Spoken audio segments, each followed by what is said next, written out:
Akkam jirtu kabajamtoota hordoftoota barii bilisummaa miidiyaa. Har'a yeroo jalqabaatiif asoosama waraansa laphee jedhu qabannee isiniif dhiyaannee jirra. Isin irraa kan eegamu asoosama keenya hamma xumuraatti dhageeffachuudha. Gama biraatiin sabiskiraayibii gochuudhaan chaanaliin keenya namoota baay'ee biraa akka inni qaqqabu nuuf gochuu hin dagatina. Akkasumas laayikii, sheerii fi koomentiis itti dabaluudhaan akka nuuf kennitan yaadni keessan yaadni isin nuuf gootan nuuf bu'uura waan ta'eef gamanumaan kan isinitti hamnu ta'a. Gara fuulduraatti qophiilee bashannansiisoo fi babbareedoo garaagaraatti dabaluudhaan kan isin biraan geenyu ta'a.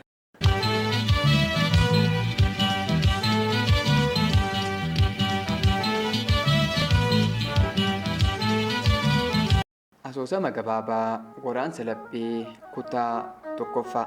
Barreessaan Firaa'ol Tilintii, qopheessaan Umar Qaasim.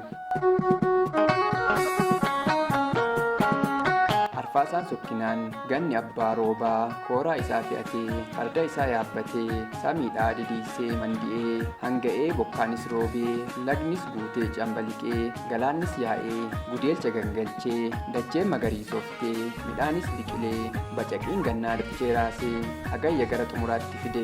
Hagayyi xumuramuudhaaf jala bultii dhaammannaan birraanis waan isaaf barbaachisu hunda qopheeffatee dabaree ofii gannaa fudhachuudhaaf harka bal'isee eegaa jira. Hagayyi xumuramnaan fulbaanni barii ganni dabaree ofii waan xumureef waan gannaa kunuunsaa ba'e hunda dabarsee birratti kenne. Birraanis baga bacaqii gannaa baattanii booqaa birraatti ceetan jedhee nagaa dhaame. Birraan bariinaan abaaboon daraartee ililliin birraa urgooftee simbirris waccee birraan bari'uu labsite. Barattoonnis fulbaanni yeroo barnoonni itti eegalu waan ta'eef kan warri sooressaa huccuu bibbitatee kaanis kanuma qabu mimmiiccatee kaan dabbasaa sirreeffatee kaanis goofareesaa filatee gara mana barumsaatti bobba'uuf qabaa ganna dhiisaa jechaa jiru. Kanneen gidduudhaa barataan Oliyaad waggaa jalqabaaf gara yuunivarsiitii madda walaabuutti deemuudhaaf qophaa'aa kan jiran keessaa nama tokkodha.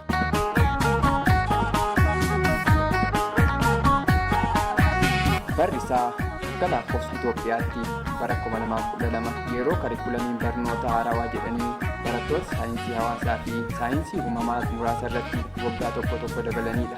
Oliyaad kan dhalatee guddate Oromiyaa bahaa godina Harargee aanaa Baabbilee keessatti yoo ta'u guyyaa waamicha yuunivarsiitii geenyaanis maatii isaa, hiriyoota isaa fi firoottan isaatti naga dhaamee qajeele.